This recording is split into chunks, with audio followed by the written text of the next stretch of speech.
Sejam muito bem-vindos ao Emagreça da Teoria Prática. Aqui nós discutimos um conjunto de estratégias para você aprender a emagrecer. Eu sou Flávia Cunha, médica endocrinologista, e hoje eu vou falar para vocês como lidar com a compulsão alimentar.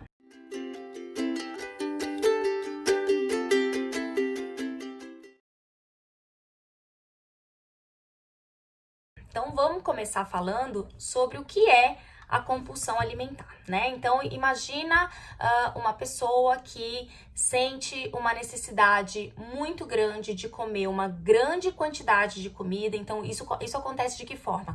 Ela abre a geladeira e ela sente uma necessidade de comer praticamente tudo o que ela encontra ali na frente, né? Doce, salgado, ela geralmente mistura doce com salgado, ela mistura alimentos que geralmente não são ingeridos em combinação, alimentos esquisitos, combinações esquisitas, tá? Então, isso é uma característica, não é um critério, mas é uma característica da compulsão alimentar. Ela come uma grande quantidade de comida, um grande volume de comida em curto espaço de tempo. É um episódio, é como se fosse uma crise, né? Um negócio que ela tem que comer de uma forma muito rápida e aí num curto espaço de tempo.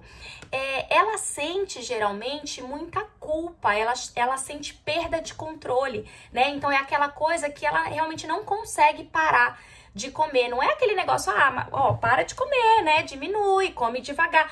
Não é isso, ela não consegue, ela perde realmente o controle. Então, é uma característica da compulsão alimentar a pessoa perder o controle, sentir que não tem controle sobre aquela ingestão. Então, isso é um ponto muito importante. Geralmente ela se sente culpada e ela se sente arrasada, né? Então ela tem aquele episódio, aquilo dura rápido, né? Ela come rápido, dura rápido.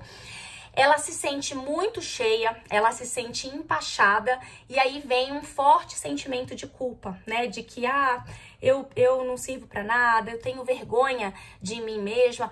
E aí é muito comum a gente observar que essas pessoas têm vergonha de comer na frente dos outros. Então é frequente, né, você perceber que essa pessoa esconde comida, né? Ela gosta de comer sozinha, ela gosta de comer em ambientes, né, que não tenham muita gente. Por quê? Porque ela tem medo de ter aquele episódio, ela sabe que a forma como ela come é uma forma voraz, então ela tem vergonha, né? Porque ela sabe que as pessoas vão perceber que ela tá comendo de uma forma que não é natural, né? Então a forma como ela come vai chamar a atenção e aí ela acaba optando, ela acaba preferindo comer em ambientes em que ela esteja sozinha, ela tem medo, vergonha de ser exposta a um ambiente com muita gente, né? Ela evita fazer refeições em ambientes com outras pessoas. Então, assim, eu dei aqui algumas características do que é a compulsão alimentar. Isso pode ser um transtorno quando essa frequência é alta, quer dizer, quando essa pessoa tem praticamente toda semana um episódio desse.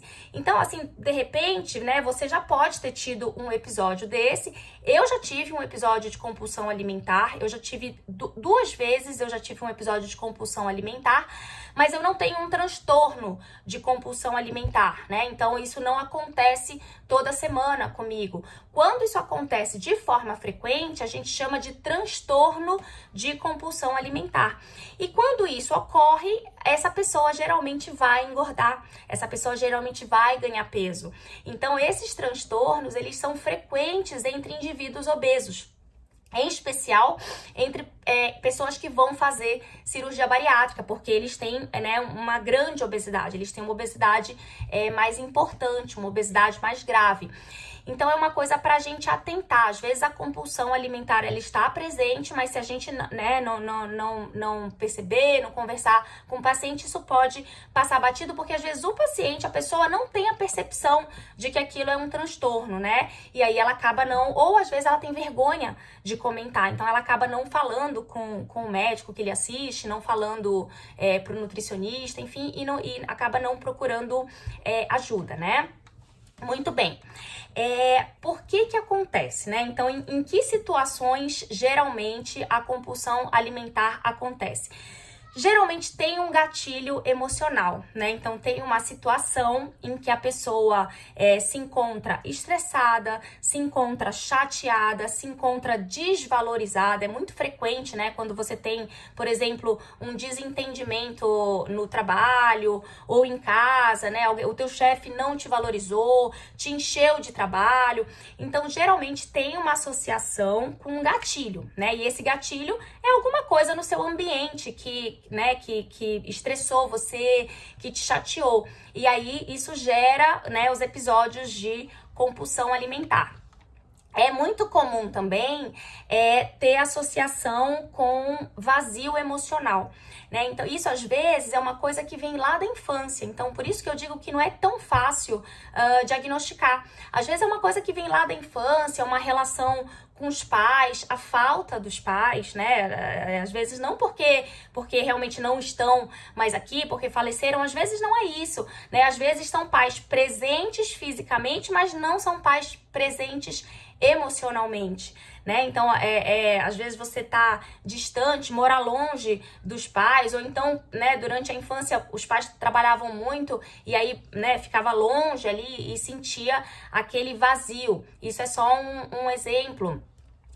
Tem casos em que, também trazendo aí a história da infância, a criança, ela desenvolve uma relação muito emocional com a comida. Por exemplo, vai para casa dos avós, né? E aí geralmente na casa do avô, da avó, é tudo liberado, né? Come à vontade, come besteira, come alimento doce, come sobremesa, não tem muita hora ali, né, de comer, de almoçar e jantar, não tem muita rotina, como geralmente tem na casa dos pais.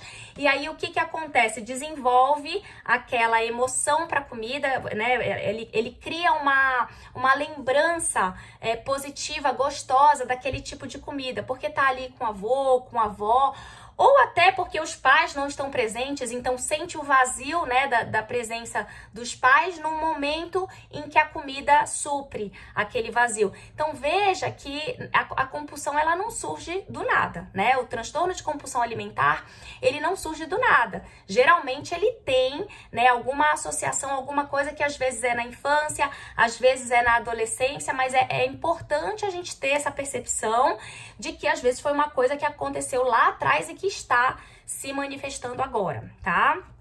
Muito bem. O que a gente observa nesses episódios de compulsão? Às vezes, também não é um critério, mas assim, é uma característica, às vezes, o tipo de alimento, ele tem aquela história de ser uma alimentação infantilizada, né? Então, e às vezes é por causa disso, porque começou ali na infância, começou no momento em que você comia pizza, cachorro-quente, sorvete, picolé, doce, chocolate, e aí os episódios, né, nos episódios de compulsão, você acaba buscando essas comidas porque é o que te traz a emoção boa lá do período da infância, ou é o que te traz a sensação de que tá cobrindo o vazio emocional. Então, né, atentar também o tipo de alimento que você busca no episódio de compulsão alimentar. Olha só, como é que é o tratamento, né? Então, assim, é frequente, né, o profissional de saúde dizer, olha, né, não pode comer chocolate, não pode comer doce, não pode comer açúcar. Então, são várias coisas que são proibidas ou pelo médico, ou pelo nutricionista, ou pelo nutrólogo, e aí você sai ali com aquela lista de proibições, como se você tivesse controle, né, de proibir aquilo para você mesmo. Então é importante a gente entender que num episódio de compulsão alimentar ocorre, como eu comentei, perda de controle, né? Então o tratamento, ele é muito mais complexo do que simplesmente a gente proibir e a gente passar uma dieta do que pode e do que não pode, né? Quando existe compulsão alimentar, o tratamento, ele tem que ser muito mais amplo do que simplesmente um cardápio para você seguir.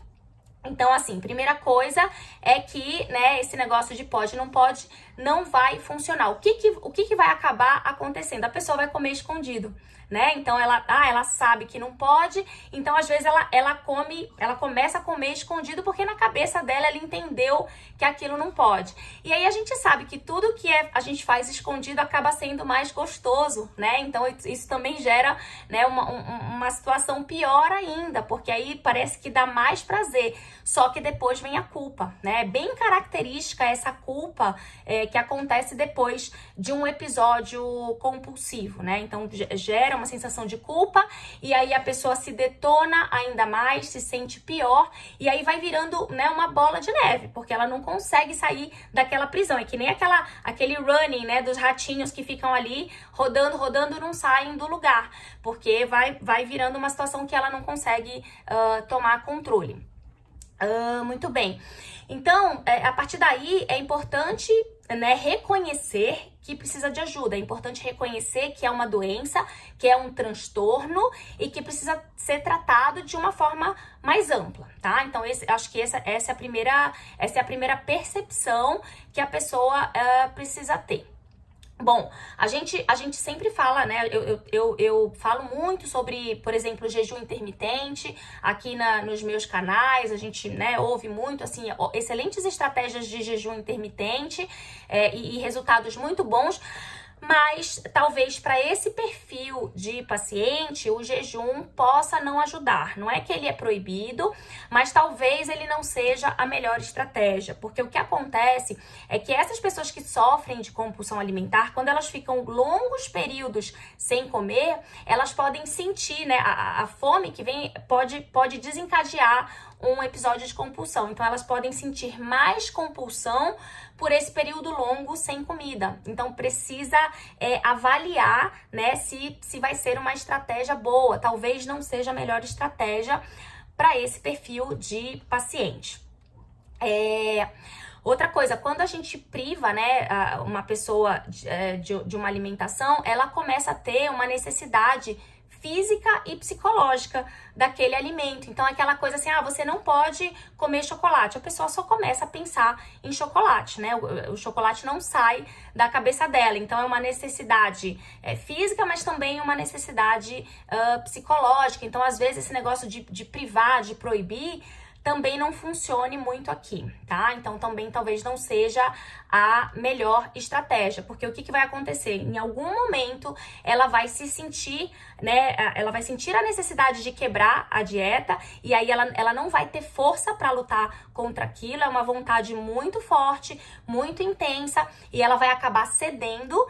E aí, a partir do momento em que ela cede, ela vem a culpa, né, que é característica da compulsão, e ela se sente muito mal. E aí ela se sente uma pessoa incapaz, né? Ela sente que ela não tem capacidade, ela se julga, ela se critica, e aí ela gera uma tensão emocional que vai predispor novos episódios de compulsão, né? Então, e aí entra novamente no que eu comentei no ciclo ali, né, na bola de neve, que não se resolve, tá? Então, proibir não é uma boa estratégia.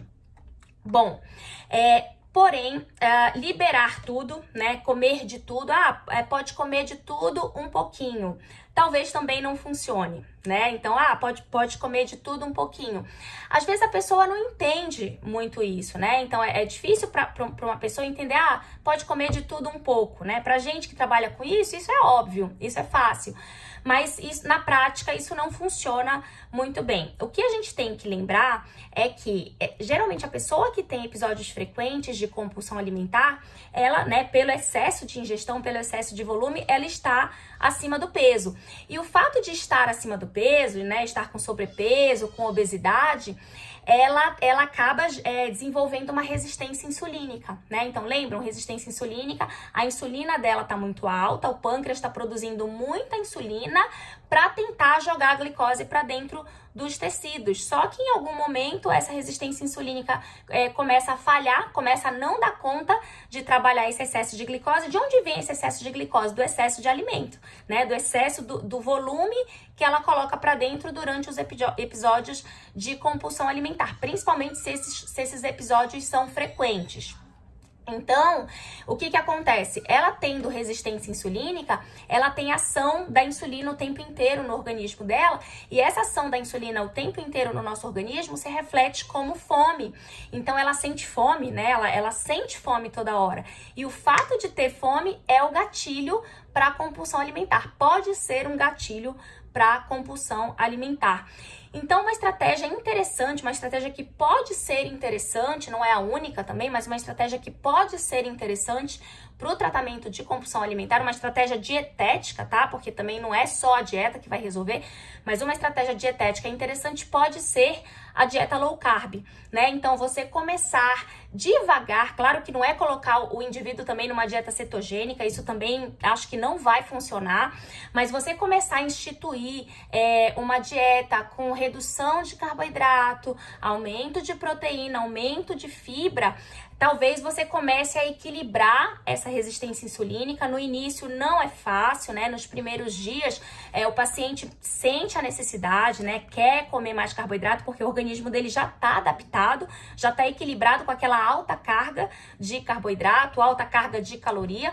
Então, assim, nos primeiros dias sempre é difícil, né? Uma adaptação a uma nova rotina, a uma nova dieta sempre é difícil, mas a ideia é você trabalhar para que o paciente tolere esses primeiros dias, para que ele chegue num nível em que o organismo se readapte, né? Então é importante também ter esse papo aberto, né, com o paciente, explicar que é um momento de transição. O momento de transição é difícil, mas depois ele tende a se adaptar, e aí as coisas vão ficando mais fáceis. Importante também dizer que os episódios de compulsão, eles não vão desaparecer assim, do nada, né? Então, se a gente percebe uma diminuição na frequência do episódio de compulsão, isso já é um resultado positivo para o nosso tratamento, né? Então, deixar o paciente tranquilo, dizer que ele não pode se desesperar quando ele tiver o episódio compulsivo, ele precisa começar a perceber a frequência desses episódios compulsivos. Se ele estava tendo, por exemplo, 2 vezes por semana, e aí ele passa a ter 1 vez por semana, olha que maravilha, esse resultado já tá mostrando, né, esse tratamento já tá mostrando resultado, já tá mostrando um efeito positivo, porque ele tá diminuindo a frequência dos episódios, tá? Então, também tentar tranquilizar o paciente, preparar a cabeça do paciente para esse tratamento. Uma coisa importante, né? É trabalhar a atenção do paciente, a atenção em tudo que está relacionado à comida. Então, atenção na hora de comer, atenção a como monta o prato, atenção ao que está comendo, atenção ao que está levando ele a comer. Quer dizer, será que é uma fome real, uma fome fisiológica?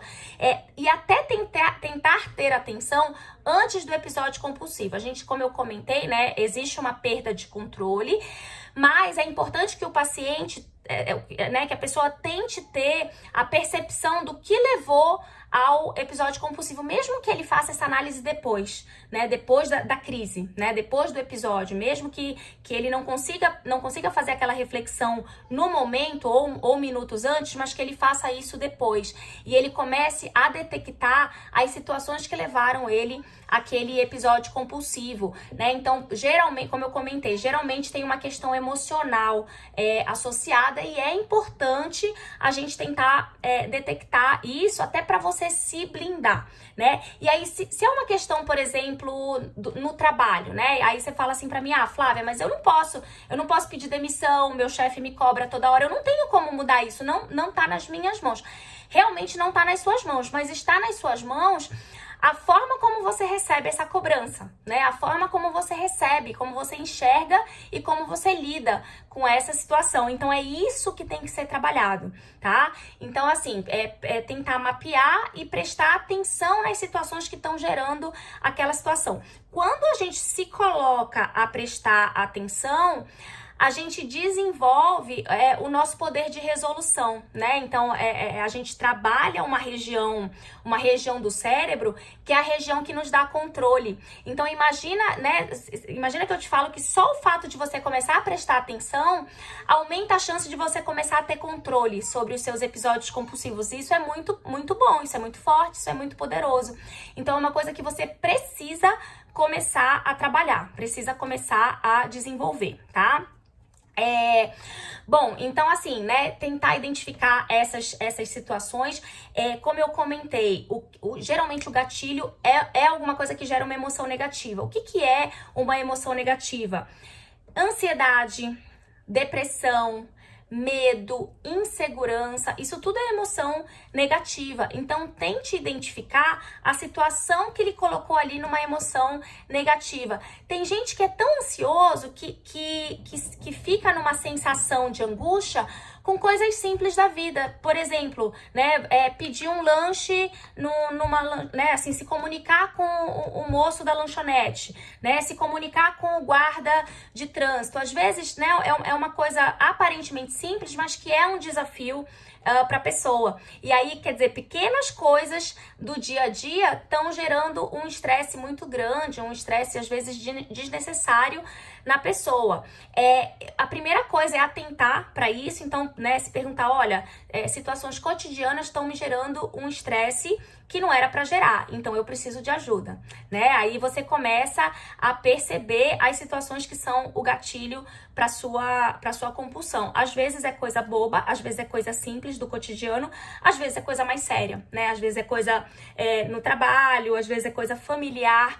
E aí você vai ter que desenvolver as suas habilidades de lidar com essas situações, porque se você não está disposto a trabalhar isso, você não vai, assim, você vai sempre tá sofrendo aqueles gatilhos e aí você não vai conseguir trabalhar, conseguir se curar dos seus episódios compulsivos, né? Então isso é uma coisa também importante para ter em mente. E aí lembrem sempre, né? Trabalhar a atenção, só de você estar atento, percebendo, fazendo diagnósticos, observando você mesmo, observando o seu comportamento, você está inconscientemente desenvolvendo o seu autocontrole, né? O seu poder de controle sobre as situações, tá? E aí, né, tem algumas coisinhas, algumas dicas que parecem bobas, mas que funcionam muito bem, são coisas que você já pode ir aplicando no dia a dia. Então, beber bastante água, né, então lembrar, beber água dilata o estômago, trabalha a saciedade, né, então você sente alguma coisa na boca, você sente alguma coisa na língua, né, o líquido gelado, então isso também pode gerar uma sensação que acalma, então é uma coisa que é dita como uma ajuda para compulsão. Claro que não é só isso que vai resolver a compulsão, porque aí seria muito simples, mas assim, eu acho que são pequenas dicas que se você fizer tudo, você pode se ajudar. Escovar os dentes, então a gente tem uma sensação, né, um entendimento de que eu escovei o dente é porque eu terminei uma refeição. Então, se eu escovo o dente, o meu cérebro entende que eu finalizei, que eu não vou mais comer. Então pode ser, uma dica aparentemente boba, mas é uma dica que pode ajudar também diminuir aí a busca por comida. Na hora que sentir que vem a compulsão, porque o paciente compulsivo, né, ele, dependendo, né, em que nível de entendimento ele está, ele pode perceber que vem, né, ele pode perceber que ele vai ter uma crise, um episódio de compulsão. Então, quando ele sentir essa necessidade, ele pode se afastar, né, da geladeira, se afastar da cozinha, ele pode de repente pegar o elevador, dar uma volta lá embaixo. Se ele aguentar 5, 10 minutos, pode ser que essa vontade passe, pode ser que ele consiga se controlar e que ele se livre, por exemplo, de um episódio. Vamos dizer que ele esteja tendo 2 ou 3 episódios por semana, se ele conseguir fazer uma vez isso na semana, ele já tem um benefício, né? Então é uma dica legal aí também para fazer. Alimentos apimentados, alimentos azedos, então frutas cítricas, né? Alimento azedo, alimento apimentado, isso pode ajudar também o paladar, né? Então pode ajudar também a diminuir a vontade de comer tanto, a diminuir as crises. Fibras, alimentos com fibra, proteína, isso eu sempre falo, são alimentos que dão saciedade. Então, isso inclusive está dentro, né, do conceito da dieta low carb, é você aumentar a ingestão de proteína, aumentar a ingestão de fibra, e aí naturalmente você consegue reduzir o percentual de carboidrato, tá? A gente não vai tirar carboidrato na low carb, mas a gente vai diminuir o percentual. Se você tá comendo mais proteína, mais fibra, você consegue reduzir o proporcional do carboidrato. E essa é a ideia para gerar saciedade, para diminuir a resistência insulínica e, quem sabe, diminuir os episódios de fome que vão levar aos episódios compulsivos, né? E claro, aprender a trabalhar as suas emoções. Eu sempre dou dica de anotar, né? Então é importante você ter, vamos dizer assim, se você tá realmente sofrendo com isso, tá disposto a trabalhar, compre um caderninho, né? Escreva ali o caderninho da compulsão e aí você anote todos os insights, tudo que tiver relacionado aos seus episódios compulsivos. Primeiro é importante você anotar com que frequência você tá tendo. Se você perceber que tá tendo toda semana, isso é um sinal de alerta, de grande alerta, porque isso já é um transtorno. E aí você anota, né, os dias da semana que você teve. Será que tá sempre sendo no mesmo dia da semana? E aí você começa a fazer as ligações. Será que tá sempre sendo na segunda-feira? Porque na segunda-feira eu começo a semana mais estressada, porque eu sei tudo que eu vou aguentar ali no meu trabalho? Ou então, será que tá sendo mais no final de semana, porque eu tô em casa e é muita confusão em casa? Então você primeiro pontua, né, frequência, depois pontua os dias da semana, tenta perceber se são sempre nos mesmos dias ou se não tem um padrão. Às vezes não tem um padrão e tudo bem, tá? Você tá só tentando entender o seu padrão, o padrão da sua compulsão. E aí depois você começa, aí assim, você pode até anotar o que você comeu, né, no episódio compulsivo. Você pode anotar o que você tá sentindo ali depois de comer, né, depois de ter o episódio. O que você tá sentindo? É culpa? É vergonha? Você se sentiria melhor se você conversasse com alguém ou não? Você prefere guardar aquilo pra você? Anote também. Anote o que te gerou aquilo, né? Como é que você estava se sentindo antes de abrir a geladeira e atacar tudo? Você teve uma sensação de fome? Foi uma fome real? Ou você estava só estressado, né? Você tinha já comido, você tinha já almoçado, mas você sofreu um estresse, um momento ruim, e aí você teve a compulsão. Se você tinha almoçado, ou se você tinha tomado café, ou se você já tinha feito uma refeição próximo do episódio de compulsão, é provável que você não estivesse sofrendo ali uma fome real, que você estivesse sofrendo uma fome emocional. É importante ter essa percepção também. E anote tudo o que está relacionado com aquela emoção negativa. O que foi que você sentiu? Foi mais ansiedade? Foi mais medo? Foi mais decepção? Foi mais insegurança? Tente anotar todos os sentimentos que passaram por você antes, durante e depois do episódio compulsivo. Olha, são pequenas dicas, são pequenas coisas, né, para você já começar a entender como é que o seu organismo se comporta. A compulsão alimentar, ela é, né, um transtorno sério, é um transtorno que gera excesso de peso, gera obesidade, mas é um transtorno que tem tratamento. Não é um tratamento simples, mas assim, pense que existe a chance de você ficar curado da compulsão alimentar. Só que você precisa ter, né, um tratamento direcionado para isso. E eu diria que a primeira coisa que você pode fazer por você mesmo é seguir essas dicas, né? Começar a fazer essas anotações para você ter a própria percepção. E lembre, quando você aumenta a sua atenção, a sua percepção, você também aumenta o seu autocontrole. E você precisa muito de autocontrole para lutar contra essa situação de compulsão. O autocontrole é uma das armas mais poderosas que você pode conseguir, né? Que você pode adquirir para poder lutar contra essa compulsão. Só que não vai funcionar só você falando assim, eu vou me controlar, da próxima vez eu vou me controlar. Não, é um trabalho diário, né? Uma coisa que você tem que ir aprimorando para que realmente o seu autocontrole seja forte o suficiente para você encarar e para você sentir que não vai mais ter esses episódios de compulsão, tá certo? Então essa foi a dica de hoje. Se vocês conhecem, né, alguém que tem compulsão, que já sofreu, que já resolveu a compulsão ou que ainda tá sofrendo com compulsão, alguém que tá com um peso muito elevado, que está com uma obesidade importante e que pode ter compulsão alimentar, compartilhe esse vídeo, mande esse vídeo para essas pessoas, curta aí, se inscreva aí nos nossos canais, no canal do YouTube, acompanhe nas redes sociais, que a gente está sempre compartilhando aí ideias interessantes sobre emagrecimento, tá certo? Espero que vocês tenham gostado. Um beijo grande, até a próxima, tchau, tchau.